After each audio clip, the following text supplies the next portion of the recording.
capítulo 6, versículos de 1 a 4, onde nós podemos ver, lá no Velho Testamento, no quinto livro da Bíblia, nós encontramos o último livro do Pentateuco, nós encontramos Deus, o Deus único, anunciando a importância da palavra de Deus para o povo de Israel. Aí muitas vezes nós achamos, mas nós não temos muito a ver hoje com o povo de Israel.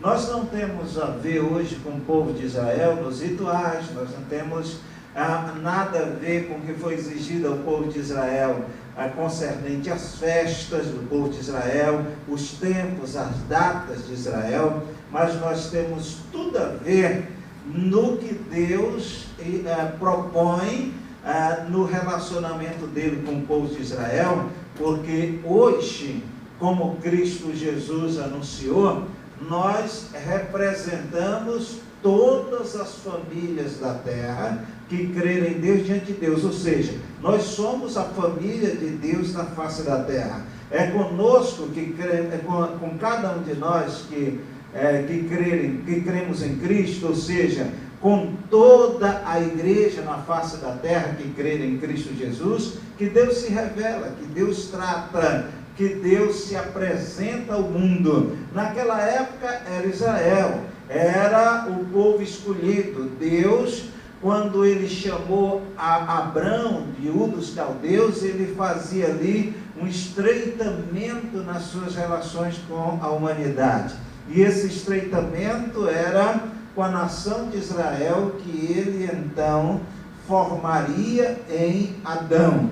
E através de Israel ele falaria ao restante da humanidade. Hoje é diferente, não é Israel, é a igreja, corpo de Cristo. Israel falhou nesse propósito. Israel chegou a um ponto de rejeitar e matar os profetas. Ele enviou então o filho. Israel também rejeitou e matou o filho. Ele enviou o seu espírito. Israel rejeitou o espírito e matou aqueles que anunciavam a obra do espírito na terra. Então Deus abriu um parênteses na sua relação com Israel e voltará após o arrebatamento a lidar com Israel, mas ele abriu esse parênteses, virou as costas para Israel, salvou a Paulo e então formou em Cristo a igreja, corpo de Cristo, que hoje esta igreja é então a família de Deus na terra, a quem Deus fala. Mas aquilo que Deus dirigia buscando relacionamento com Israel é a mesma base de fé e prática para nós hoje. É a Bíblia Sagrada. A Bíblia é a nossa base, a nossa regra de fé. A nossa crença em Deus é baseada na Bíblia. A prática da nossa fé é baseada na Bíblia. Nós fazemos porque nós acreditamos porque nós conhecemos a vontade de Deus para nossas vidas na Bíblia Sagrada. Então, quando Deus buscava relacionamento com Israel e estabelecia recursos para Israel acreditar e ajustar a vida em Deus, essa mesma base é para nós hoje também. E é interessante que Deus utilizou a palavra dele para que fosse implantada no contexto da família. Os pais, as mamães levando os seus filhos crescerem conhecendo a palavra de Deus. Vamos ler então. Estes são ensinamentos, são estatutos para Israel e também para nós. Leiamos. Estes, pois, são os mandamentos, os estatutos e os juízos que me mandou o Senhor, teu Deus, se te ensinassem para que os cumprisse na terra que passas a possuir. Ok, antes de lermos o versículo de número 2, devemos pensar no seguinte: a Bíblia Sagrada, ela é palavra de Deus, do Deus único, do Senhor de todas as coisas, revelado no Pai, no Filho e no Espírito Santo, os estatutos e os juízos, os julgamentos que mandou o Senhor. Estar então canalizando a origem da Bíblia Sagrada em Deus, no Senhor de todas as coisas. E então ele abre uma vírgula aí para evidenciar quem era esse Senhor. E ele diz: o teu Deus. Nós que estamos em Cristo Jesus, somos o que de Deus, conforme João capítulo 1, versículo 12. O que nós somos de Deus hoje? Todos nós que cremos em Cristo como Salvador. O que nos diz o Evangelho de João capítulo 1, versículo 12, que nós somos? Nós somos filhos, né? Nós somos filhos, nós nos tornamos filhos de Deus em Cristo Jesus. Então nós somos filhos de Deus. Vamos ler juntos, bem forte? Mas a todos quanto receberam, deu-lhes o poder de serem feitos filhos de Deus, aos que crêem no teu nome. Então, Deus é nosso Pai, Ele é o nosso Deus, é propriedade nossa. Quem é o nosso Pai? Quem é o nosso Deus? O Senhor, o Criador e sustentador de todas as coisas, o que se revela na palavra de Deus. E assim como ele está se dirigindo a Israel, dizendo: o Senhor vosso Deus, ou em outra versão, o Senhor teu Deus, ele está falando que este Deus é agora uma herança nossa, uma propriedade nossa. Nós somos filhos, a nossa filiação é nele, fomos criados por ele, fomos salvos por ele, fomos redimidos por ele. Ele é o nosso Deus, ele é o teu Deus, o meu Deus, o nosso Deus. E a sua palavra veio a nós para nos ensinar, para que nós possamos possuir a herança que ele tem de dias para nós aqui na terra. Ele não nos fará certamente nesse tempo da igreja, como muitos imaginam, ele não nos fará ricos, milionários, príncipes e reis aqui na terra, mas nós temos um principado, um reinado que está acima de qualquer bem material aqui na terra. Por isso que a importância da palavra de Deus para nós e para a vida da nossa família, como decretos de Deus para as nossas vidas, para que nós possamos pegar a palavra como mandamento, e então a palavra dirigir as nossas vidas no dia a dia. Veja o que nos diz o versículo de número 2. Vamos ler juntos.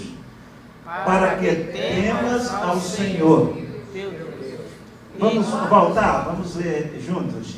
Para que temas ao Senhor, teu Deus, e guardes todos os seus estatutos e mandamentos que eu te ordeno, tu e teu filho, e o filho do teu filho, todos os dias da tua vida, que teus dias sejam prolongados. Meus queridos, este versículo é de uma atualidade grandiosa para as nossas vidas. Nunca houve na face da terra tempo tão perigoso na terra como existe hoje, onde a iniquidade, onde o mal está assolando em toda esquina, em todos os lugares, e até mesmo no seio de muitas famílias, no centro de muitas casas. Quando a Bíblia diz para que tua vida, do teu filho e dos filhos dos teus filhos, ou seja, dos netos, sejam prolongados, ele não está falando que a Bíblia é algo mágico que você então vai estar com ela no bolso, vai estar com ela no painel do carro, vai estar na pasta, vai estar na porta da casa, vai estar na estante e vai estar protegendo você e tudo que é seu. Não. A Bíblia está falando de uma ação da palavra de Deus no caráter de nossas vidas, em nossas mentes, em nossos corações, para nos capacitar a vivermos livres do mal operante no mundo. E ele está falando da melhor de todas as heranças que os pais podem passar para os seus filhos. Essa herança não é intelectual, não é acadêmica, não é financeira, não é de propriedades materiais, mas é do conhecimento da palavra de Deus. Mas é do conhecimento da palavra de Deus. Alguns anos atrás, nós fizemos um trabalho numa igreja, num bairro de São Paulo. Era aniversário da igreja, conferência sábado, domingo de manhã, domingo à noite. E no domingo de manhã, um jovem que estava no sábado à noite, ele se converteu no domingo de manhã. E ele estava com um aspecto cansado, com uma cara de muito sono naquele domingo de manhã. E ele ficou para um almoço que a igreja estava oferecendo a todos no final daquela manhã de domingo. E ele sentou do meu lado, na mesma mesa para almoçarmos, e a gente conversando. Aí eu falei, parabenizando ele pela decisão de aceitar a Cristo como Salvador. Ele estava na mão com um livro de discipulado que ele tinha ganho da igreja. Eu comecei a mostrar algumas coisas para ele, e ele começou a abrir com muita facilidade a Bíblia dos textos que eu falava. Eu disse: você lê a Bíblia há muito tempo? Ele olhou para mim, sorriu e disse: a minha mãe me ensinou a Bíblia desde criança. E ele disse: a minha mãe, eu sou de uma cidade de Olímpia, uma cidade pequena do interior, e sou a minha mãe era evangélica, e ela criou todos os mecanismos em casa para que nós conhecêssemos a Bíblia Sagrada. E ele disse: se o senhor tiver uns 10 minutos antes do culto à noite, eu gostaria de mostrar uma pasta que eu tenho lá em casa da minha mãe. Eu disse: tudo bem, eu chego um pouco antes e você pode me mostrar. Aí à noite ele chegou com aquela pasta de muitos papéis amarelados, de muitos papéis recortados, outros desenhados, sempre com versículos no meio. Ele disse: lá em casa nós fomos criados assim. Minha mãe todo dia colocando versículos diferentes na porta de guarda-roupa, no espelho do banheiro, junto à nossa cama no início da noite, por todos os lugares. Minha mãe a cada dia, com cuidado, ela preparava e colocava versículos diferentes, mas colocava versículos nominais a cada um de nós, assim. E no dia seguinte ela tirava aqueles versículos, colocava numa pasta com o nosso nome, no nosso guarda-roupa, para que se quisesse rever, porque naquele dia seguinte já eram outros versículos, ele disse. Ele mostrou aquela pasta abarrotada de versículos da palavra de Deus. Aí ele disse: sabe por que eu estava com sono hoje de manhã? Ele disse: porque eu fui dormir mais de 4 da manhã. O senhor ontem à noite pregou num dos versículos que a minha mãe me fez memorizar antes de eu sair de casa. Eclesiastes capítulo 12 e versículos número 1 e 13 e 14, dizia. Eu memorizei esses versículos antes de eu deixar a Olímpia e vir para São Paulo, para então, diga aí o 3,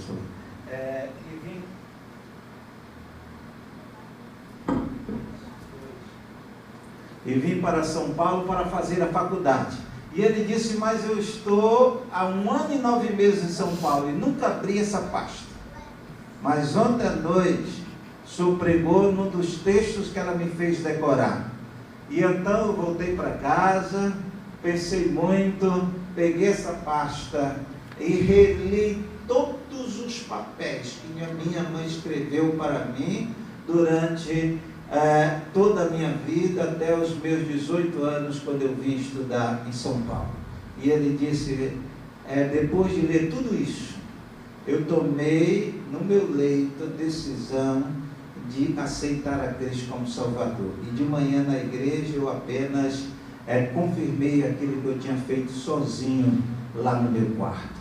A importância da palavra de Deus, que muitas vezes não geram fruto no dia que você fala, na semana que você dá, no mês, no ano, mas a semente é plantada e como é palavra de Deus, é poderosa para um dia causar o efeito.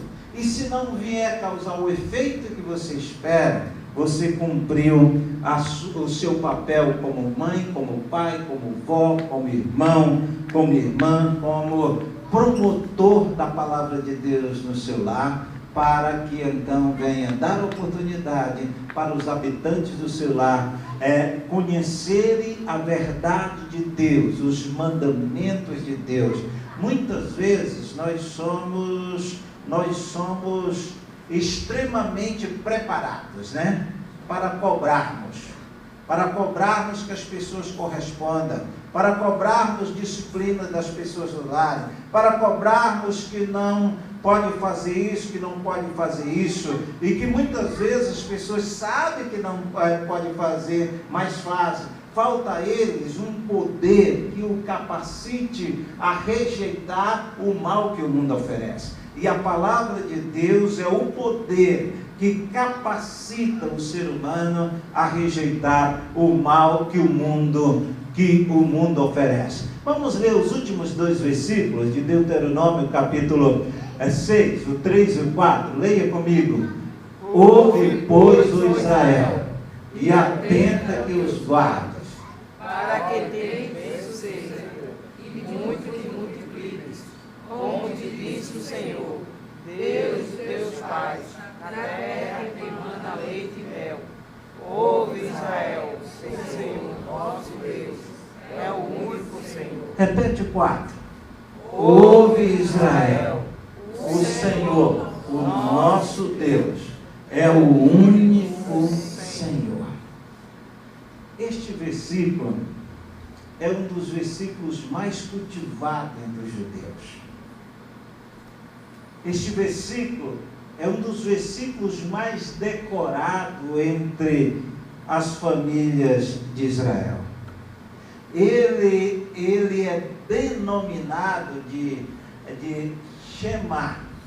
Todo Israel, se falar com o judeu onde está Shema, ele vai em Deuteronômio capítulo 6, versículo de número 4. Quer dizer, o único Deus, o Senhor, o único Deus, revelando-se a Israel. Ele é tão conhecido entre os judeus como é João 3,16 entre nós. Porque Deus amou o mundo de tal maneira que deu o seu Filho unigênito para que todo aquele que nele crê não pereça, mas tenha vida eterna. Todo crente conhece esse versículo. Todo judeu conhece o Shema, conhece Deuteronômio 6 e 4. O que chama a atenção nesse versículo para eles é: o Senhor, nosso Deus, é o único Deus. Ou seja, não há razão para ouvir outro. Se Ele é o único Deus, nós vamos ouvir a quem? Nós vamos cultivar os ensinamentos de quem? nós vamos dar prioridade a quais ensinamentos aqui na terra? Se os ensinamentos que nós temos é a voz, é a palavra do Senhor, que é nosso Deus e que é o único Senhor. A palavra hebraica aqui, que é traduzida como único Senhor, aponta para um senhorio infinito, soberano, sobre tudo e sobre todos. Ele é o único Senhor. Não há ninguém que se assemelhe a Ele. Não há ninguém que se iguale a Ele. Não há um senhorio parecido com o dele. Não há sabedoria que se pareça com a sabedoria dele. Não há amor que se pareça com o amor dele. Não há misericórdia que se pareça com a misericórdia dele. Também não há poder que se pareça com o poder dele. Ele é único. E é isso que leva os judeus a valorizar a Bíblia Sagrada. É bem certo que os judeus, na sua escuridão espiritual, por ter se afastado dos propósitos de Deus, que enviara Cristo Jesus, eles estão só no Antigo Testamento. Mas o dia deles chegará, após o arrebatamento da igreja na terra. Nenhum ser humano vai poder compreender a palavra de Deus, a não ser os judeus. Sabe por quê? Porque o Espírito de Deus não estará mais na terra. E o que nos faz entender a palavra de Deus é o Espírito Santo. Ele vai nos levar com Cristo Jesus, a Cristo Jesus na glória, e ele vai ficar lá. O Espírito não estará mais aqui para dar discernimento, entendimento, compreensão da palavra de Deus. Aí quem vai entender a palavra naquele tempo são só os judeus. Porque ninguém compreende o Velho Testamento como os judeus, e aí eles vão estar convencidos de que realmente as profecias se cumpriram em Cristo, com o arrebatamento. Aí é quando eles vão reconhecer que verdadeiramente Jesus era o Cristo que hoje eles não reconhecem. Mas nós, como igreja, reconhecemos a Cristo, experimentamos a Cristo, temos que valorizar a Bíblia como um todo, como os judeus valorizam o Antigo Testamento. Porque a Bíblia inteira é para nós. Ela é palavra do único Deus, do único Senhor. E que é nosso Pai, que nos recebeu eternamente como filhos em Cristo Jesus. A Bíblia Sagrada não é um livro enrolado, com informações desconexas, como muitos estão falando hoje. Porque a Bíblia procede do Senhor, o único Senhor, o Deus. O único Deus. A Bíblia não é palavra de Paulo, não é palavra de Pedro, não é palavra de Tiago, não é palavra de Isaías, não é palavra de Davi. A Bíblia é palavra de Deus. Abre aí a tua Bíblia em 2 Pedro, capítulo 1, e versículo de número 21. Vamos ler este versículo. A Bíblia é palavra de Deus. O agente dessa palavra é o Espírito Santo de Deus. Foi Ele que capacitou homens e mulheres para falarem da parte de Deus. Eles foram instrumentos para que a palavra de Deus chegasse a nós, ao nível da nossa compreensão, do nosso entendimento. Vamos ler juntos? Porque nunca, jamais, qualquer profecia foi dada por vontade humana. Entretanto, homens santos falaram da parte de Deus, movido pelo Espírito Santo. De novo, para dar oportunidade para você que não leu, juntos. Porque nunca, jamais, qualquer profecia foi dada por vontade humana. Entretanto, homens santos falaram da parte de Deus, movidos pelo Espírito Santo. Nunca, jamais, qualquer profecia que está na Bíblia Sagrada foi dada por vontade humana. Nem o escritor estava escrevendo o que ele achava das coisas, o que ele queria das coisas. Muitas vezes nós encontramos escritores escrevendo contra si mesmo. A maior parte dos salmos de Davi, ele exorta a si próprio. A maior parte dos salmos de Davi, ele prega contra as suas próprias atitudes. Corrige os seus próprios defeitos. A Bíblia diz que nenhuma profecia foi dada por vontade humana, foi produzida pela mente, pelo coração humano. Não é um recado do que o Tiago achava que era mais certo para nós.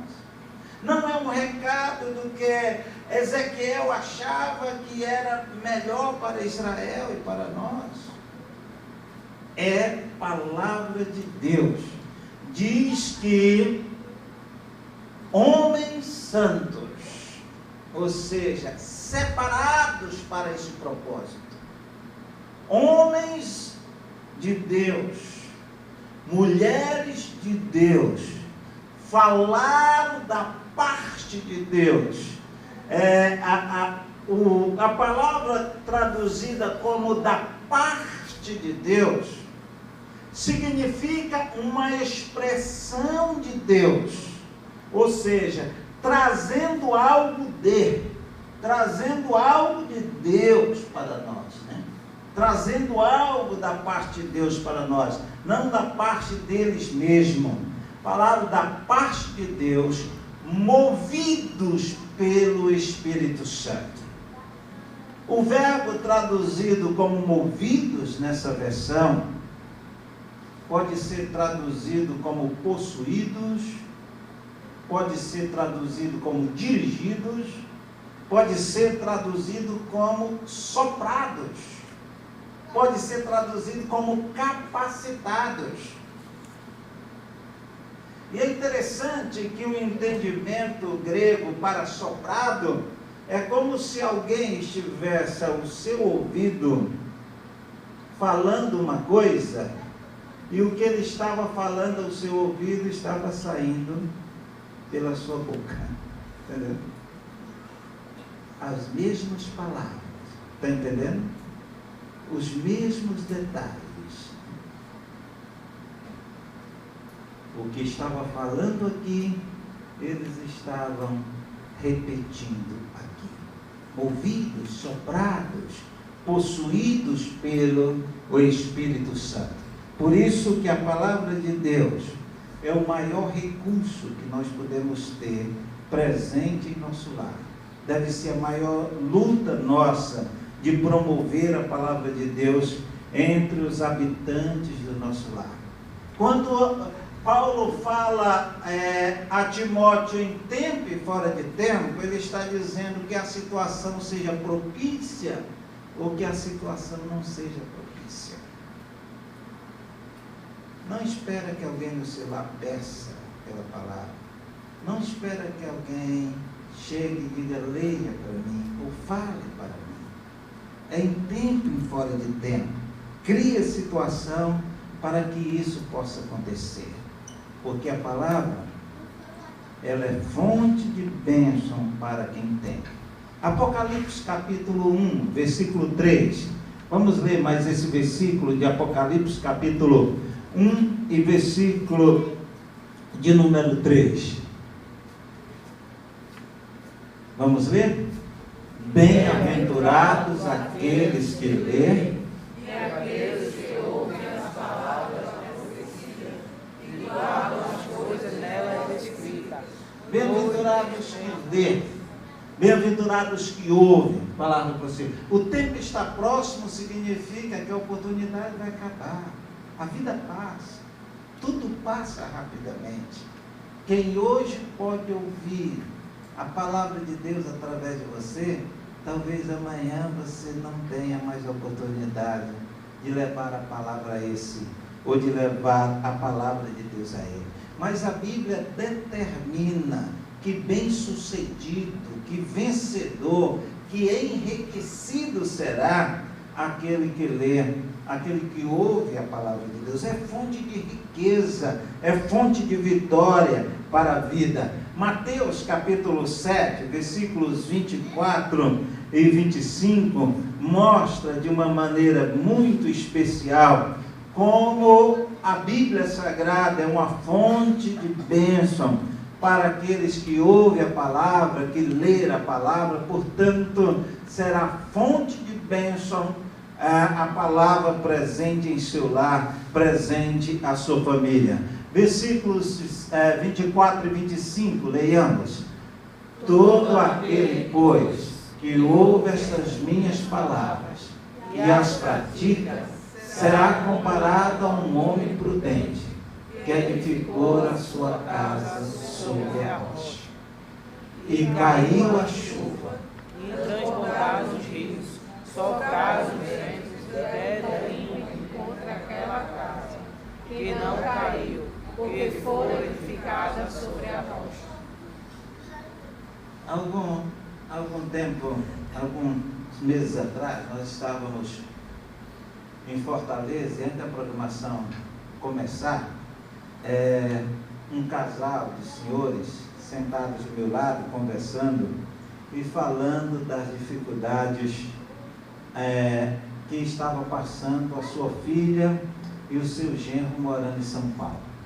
Eles não externaram qual seria aquela dificuldade, mas pediu oração e comentava que era uma grande tribulação e tal, que eles precisavam, que eles estavam passando tanto.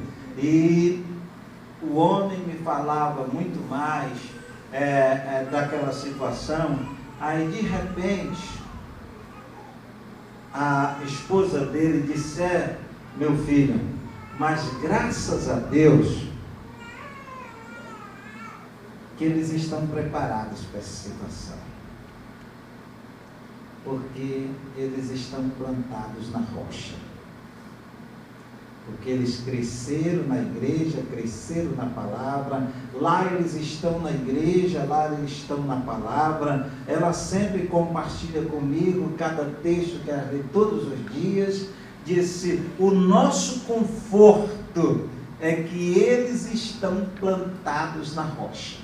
E se eles estão plantados na rocha, eles vão resistir toda essa tempestade, resistir todo esse vento, porque a casa foi edificada sobre a rocha. A casa que o Senhor Jesus está se referindo é essa aqui, é o nosso tabernáculo terreno, é o nosso corpo mortal, que abriga hoje o Espírito Santo, o Espírito que habita em nós. Este corpo mortal é comparado na Bíblia com um tabernáculo, onde está o nosso Espírito, que vai viver, ou que está determinado já a viver eternamente, junto com o Espírito Santo de Deus, habitando num corpo que um dia vai se desfazer, para dar lugar a um novo corpo, o Espírito. E diz que a sustentação dessa casa terrena é a palavra de Deus, que nos leva a ser plantados na rocha. E quem nos planta na rocha do tempo presente é a palavra de Deus. O poder econômico, o vento pode arrancar. O preparo intelectual, o vento pode desfazer. O preparo físico, ou a beleza física, o vento um dia pode apagar.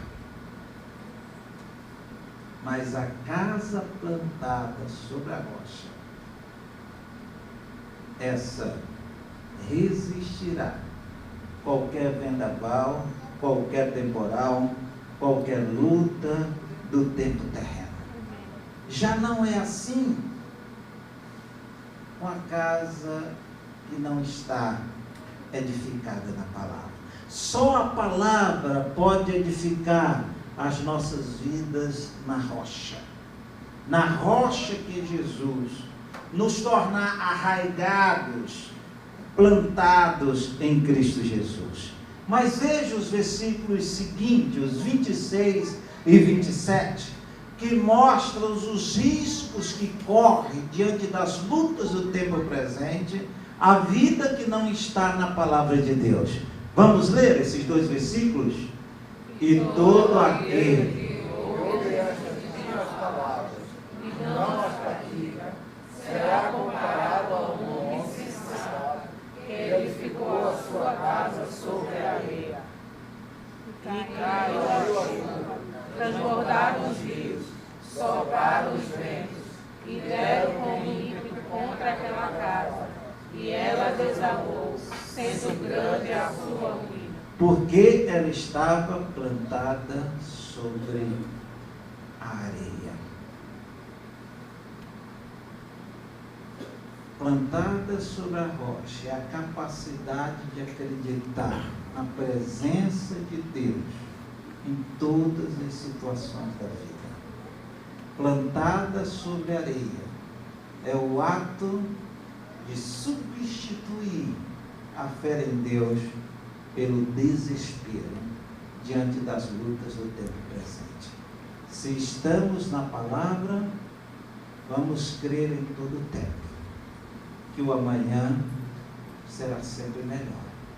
Que a luta de hoje poderá não existir mais amanhã. Mas se amanhã ela ainda existir, firmes nós continuaremos, porque estamos acreditando no Deus que é superior ao problema e que é superior ao amanhã. Agora, se a palavra não estiver em nós, a fé não existirá e o desespero será a consequência da presença dos problemas em nossas vidas. Curva a tua cabeça, fecha os teus olhos e medita sobre a importância da palavra de Deus na tua vida, na tua casa, na tua família, nos habitantes do teu lar. Planeja, cria meios. Você é inteligente. Você, mamãe, papai, vovó, irmão que crê, irmã que crê, esposo, esposa. Busca em Deus maneira de atingir a tua casa com a palavra de Deus. Paga o preço. E busca maneira de que os habitantes da tua casa, que ainda não têm apetite pela Bíblia,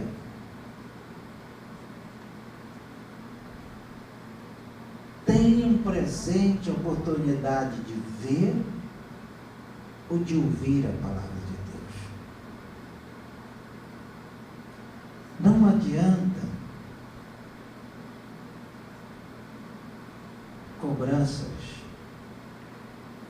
O certo e o errado, talvez eles conheçam mais do que você. O que lhes falta é poder para resistir, é força para vencer.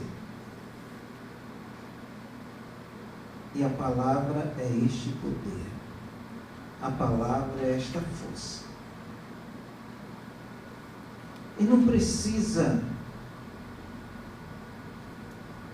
que você crie outros mecanismos.